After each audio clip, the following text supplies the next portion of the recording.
Nightcast. Stephen Lloyd Gilbreth brings you the current news from the world today and how it relates to Bible prophecy. Understanding the end-time events leading to the peaceful world tomorrow.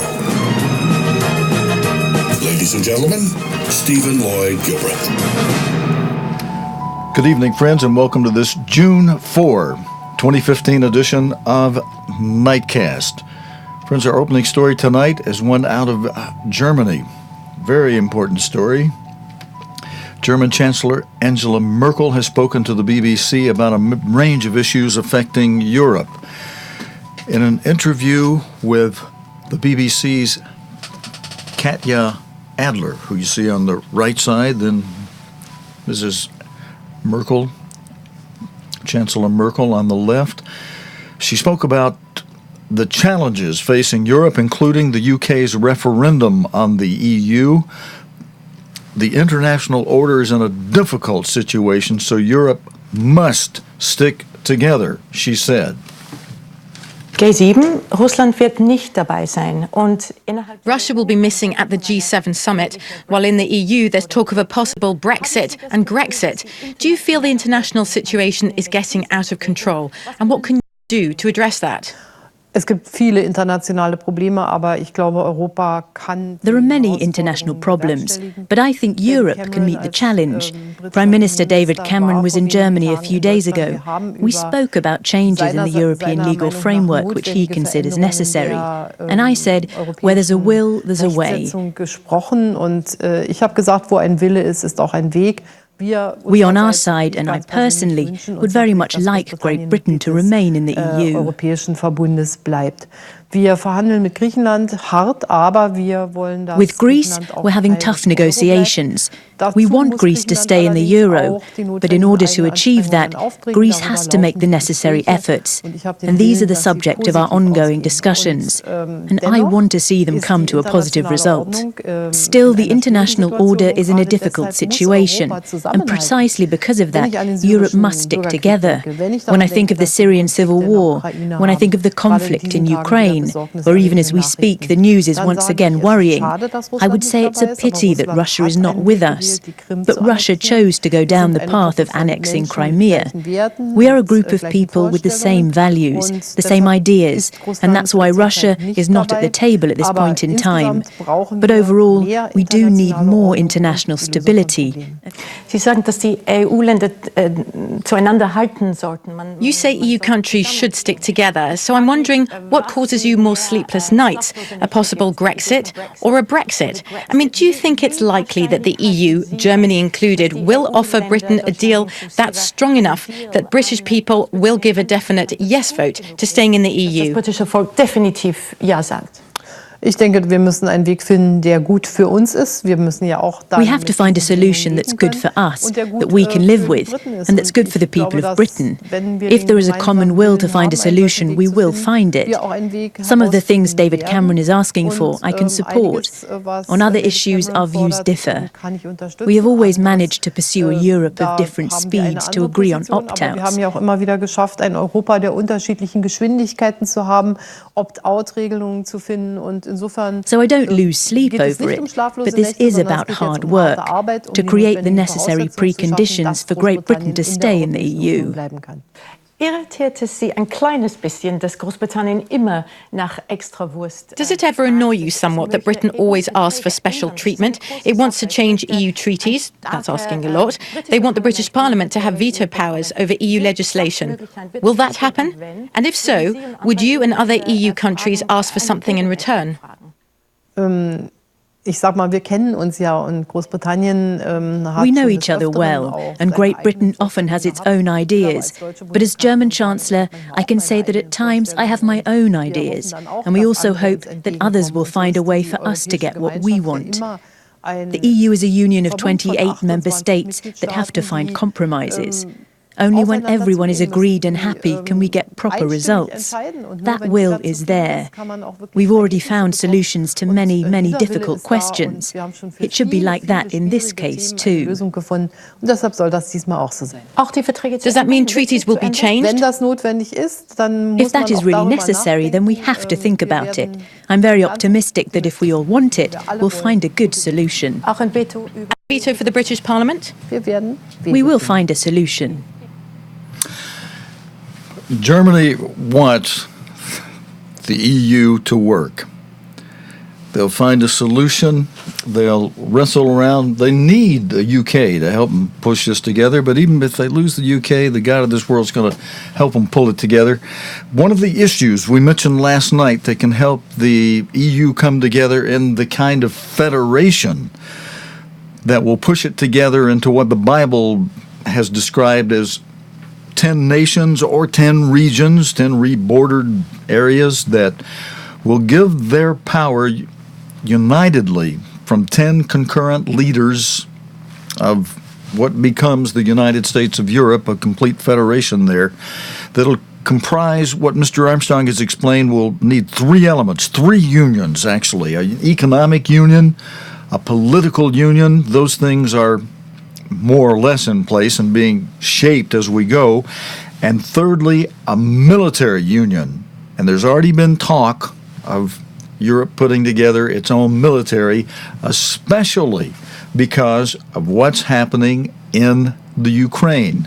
And fighting there in the Ukraine, friends, in today's news, in spite of what you heard about them, about there being a peace treaty, fighting has recently intensified, and heavier weapons are coming on scene. The army responded to one attack by the rebels after they were being shelled, they pulled out one of their tanks. Tom Burridge has this report. Part of the front line today, it at least felt like the war was back on. It sounded like it too.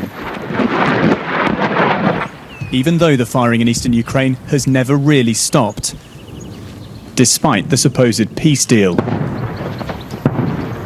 It's the heaviest fighting we have witnessed in several months. And in a village just back from the front line, Sasha, Katya and their young daughter Anya take shelter underground. 10-year-old Anya says she couldn't go to school today because of the shelling. It's so scary. I can't bear to listen. I wanted to finish soon.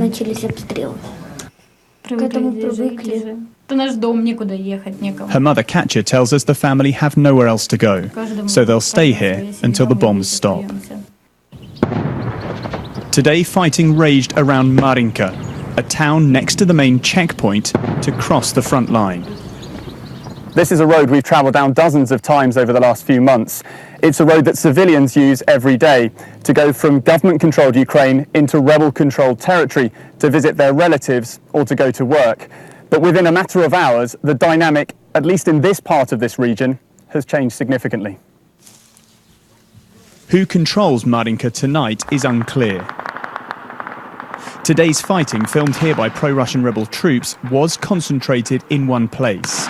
But the fear is that things could escalate further, and it will test the faith of leaders in European capitals to the west who are trying to negotiate with Russia for peace. Tom Burridge, BBC News, in eastern Ukraine. And friends, let me clarify something I said earlier. The army, the Ukraine army, said it had used artillery after the rebels attacked with tanks. And the tanks you were seeing there were the rebels' tanks. And conversely, the rebels accused the army of shelling them first. So that situation goes on. Friends, that's it for our news on this Thursday night. You know, we're off on Friday and Saturday night, so God willing, our plan is to be back Sunday night, unless something so unusual would happen that we decide it's time to flee. I'm saying that just lightly in a way. I don't expect that to happen before Sunday night, but I know we were taught correctly that when certain things happen, it's going to be like a mousetrap snapping shut, and it's going to catch a lot of people off guard. And I did have a new graphic just came in before tonight's program, and I get excited about the graphics and that kind of thing, so I spent a little time doctoring the graphic. Our artist overseas, he did a good job of getting the layout according, and then he just turned it over a little bit to the side so it would fit along the way 16:9 ratio works. And what this shows is what we often talk about that God promises from Luke 21:36. And I was having a little talk today with one of our viewers, a fellow that consults me from time to time, gives me pointers on how to do the program a little better, and I'm listening. I listen to all of you. And if you've got some suggestions for me on how you think something can be improved, I'm all ears. In fact, I would rather you tell me than you tell somebody else, well, they do this not so hot. Tell me that, and then let me see if I work on it. I probably will try to make those changes. But one of the things that we're told in Luke 21:36 is Christ instructs us to watch. And what is he talking about watching? Well, let me put this graphic up just quickly. He tells us to watch these first four seals. These are the things that are active in prophecy right now, that are mentioned in Revelation as four colored horses that Jesus Christ described in plain language, with the white one being false prophets and false religion, the second one being a red horse, Christ described plain language, war, rumors of war, the third one being depicted in Revelation as a black horse, and scarcity of food, Jesus Christ explaining in plain language, simply one word, famine. And the fourth seal described in Revelation, depicted in Revelation as a pale horse with a rider whose name is Death, Jesus Christ described in plain language with three terms, loimus, seismus, and terike. Now, I've described what those mean to you many times. I'm just going to move on tonight to mention that the next seal, you see on the far right side of this chart, the fifth seal, that Jesus Christ described in plain language as the Great Tribulation, saying that it's a time of trouble so great that none since the beginning of the world is going to be like what's coming. Now, Christ talks about all of these factors, of these five of the seven seals, in Luke 21, and he says, watch and pray always deeply from the bottom of your heart about these four seals that are active now, so that you can escape the fifth seal. He says so that you can escape the things that are going to happen. What's going to happen next? The fifth seal. That's the next major event in prophecy. The Great Tribulation is the time described as a time of trouble like none else. That's the same language used by the prophet Jeremiah in Jeremiah 30, verse 7, where he says it's the time of Jacob's trouble, and none is like it. None has ever been as bad as what Jacob's trouble is going to be. So that's how we know Jacob's trouble and the Great Tribulation are one and the same thing. No other time of trouble in both cases are described as being as bad as what this is going to be, and ever will be as bad. So it's Great Tribulation, time of Jacob's trouble, but then Christ says in Luke 21:36, you can escape it. Now, is that a selfish desire? Sure it is. However, is it a wrong desire? No, it's not. You know, Christ tells us to love others as we love ourselves. And it's not wrong to desire to be protected from this greatest time of trouble ever to come, especially if perhaps you're like me, that, you know, you do the best you can, and you pray and ask for God's Spirit, and as you work as hard as you can in overcoming sin, yet you find yourself, like David found himself, committing a terrible sin with Bathsheba, and then another terrible sin, murder, killing Bathsheba's husband, or being responsible for the murder, giving the death seal to the commanders of his army to put him out there on front and then pull back and leave him there. So boom, they all knew David had signed Uriah's death certificate by the note that he sent, even by the hand of Uriah, to the commanders on the army to put him out in front and then pull back and leave him there alone. And sure enough, he was killed. Friends, we need God's Spirit, and yet and God gives it, and we can see ourselves making progress as we take Passover each year. I'm speaking to those of you watching this this program is current news related to the Bible and prophecy, so we're going to bring the Bible into it from time to time. And the stories we cover are related to something in the Bible, usually something on one of the first 4 of these charts.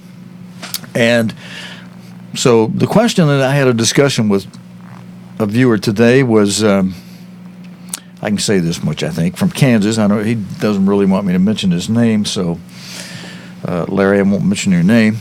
And I'd only mention the first name, by the way. But, friends, we can stumble, and yet we make progress still because God is gracious, and we are seeing ourselves overcome in the long run of things between Passovers, and yet we're still not perfect. I would rather be making headway and doing what Christ says do in Luke 21:36, and looking forward to being counted worthy to escape, and feeling like, let me work out the last 3.5 years in a place of protection, rather than being left behind thinking, I'm doing great at overcoming, and I can stand up against that beast when he requires me to bow down and worship his image. I'm not going to do it. Even the end result of that will be he'll put me on the chopping block. They'll either put me on a guillotine and take off my head, or they'll put me on some stake and burn me, or they'll split me in half, or they'll stick needles and nails up under your fingernails and do all kind of terrible torture to you. And you think you can handle that. You think it's, it's selfish to want God to take me to the place of protection that he's prepared for those that are accounted worthy. Selfish or not, go for it.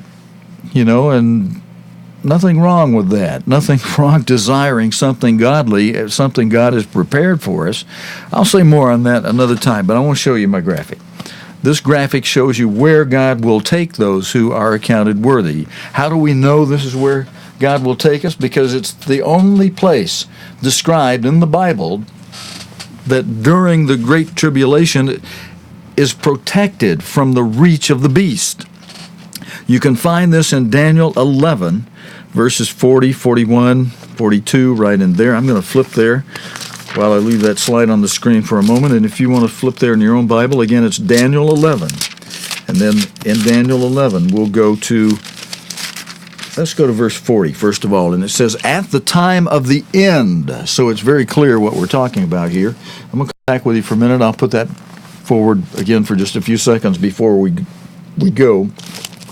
Verse 40, Daniel 11, it says, and at the time of the end shall the king of the south push at the king of the north, and the king of the north shall come against him like a whirlwind, with chariots and with horsemen and with many ships. And this king of the north shall enter into the countries and shall overflow and pass over. He shall enter into the glorious land. Now that's referring to Jerusalem. And many countries shall be overthrown. But these that you see on your screen right here, these shall escape out of the hand of the king of the north, the beast, even Edom, you see at the bottom of the screen toward the left side, with Petra just right to the left of that, and Moab just to the right of Edom, as you see on the map, and the chief of the children of Ammon. Ammon, you see there just to the right of Moab. All of those in red colored, the titles in red color, and kind of a light purple background that we've got shaded there where Edom, Moab, and Ammon is, those tri-cities that are protected out of the reach of the beast, the king of the north, during the time at the end when the king of the south pushes at the king of the north, and the king of the north comes against him like a whirlwind, and all of that is during this time just ahead of us during the Great Tribulation, when the Holy Roman Empire will be revived with that dictator, that emperor who the Bible calls the beast, will be crowned as the seventh and final head of the Holy Roman Empire. He'll be crowned in a coronation ceremony held in Frankfurt, Germany, conducted by what the Bible calls the false prophet, what we know to be the one who's crowned all those Holy Roman empires in the past. That's the Pope, on behalf of the Vatican.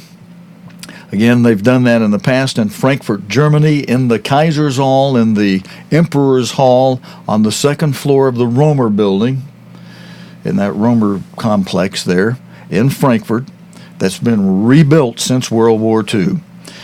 That's what we're looking for. And friends, I hope that as the weekend approaches, a time when we should take a pause and rest, prepare for the Sabbath, take a good Sabbath rest, think about the creation and the Creator and all that's ahead of us, including an invitation to be part, for some, to be part of a spring harvest, to be part of a family, a ruling family, to be kings and priests with Jesus Christ sitting on his throne and reigning and ruling with him.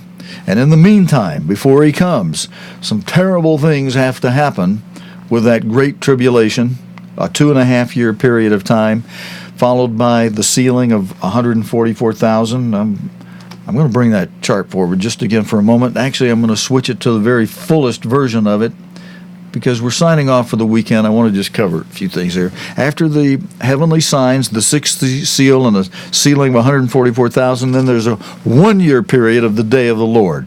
So all of that, the Great Tribulation, 2.5 years, and then the seventh seal, a year of the day of the Lord. That's 3.5 years. Christ comes on the last trump, the seventh trump. You see there on the seventh, in the seventh seal, there are 7 trumpets, and that seventh trump, Christ returns and pours out the 7 last plagues. There's your 777. And with that, I'm going to say thanks for joining me this Thursday night, friends. Again, we'll be off tomorrow night. Saturday night, we'll be back, God willing, and the creek don't rise, Sunday night with our next edition of Nightcast. We're on the weekend on a different channel, on the Sabbath.tv channel for those who normally tune in for that. So I'll say so long for tonight, for Nightcast, friends. Until next time, this is your host, Stephen Lloyd Gilbreth, saying so long, friends. You have been watching Nightcast with Stephen Lloyd Gilbreth. Nightcast can be seen Sunday through Thursday nights here on cogtv.org. Tonight's program is also available anytime on demand in the cogtv.org video archive.